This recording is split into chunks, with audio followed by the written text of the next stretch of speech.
पाहुयात पुढची बातमी। मीरा भाईंदरमध्ये रिक्षा परमिट घोटाळ्याचे आरोप झालेले आहेत। घोटाळा झाल्याचा आमदार नरेंद्र मेहतांनी आरोप केलाय।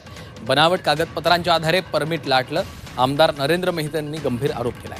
मेहतांच्या आरोपांची परिवहन मंत्र्यांनी दखल घेतली आहे। परिवहन मंत्री प्रताप सरनाईकांनी या संदर्भात चौकशीचे आदेश दिले।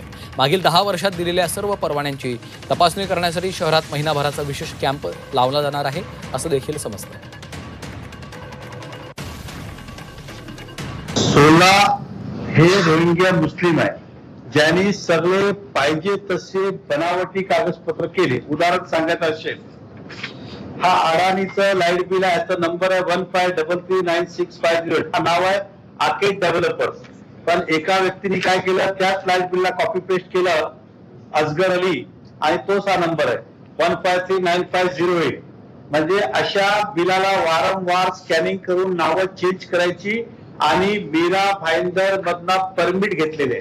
आता ह्या एकदा तो झाला परमिट की त्या आधारे त्यांनी आधार कार्ड चेंज केलं।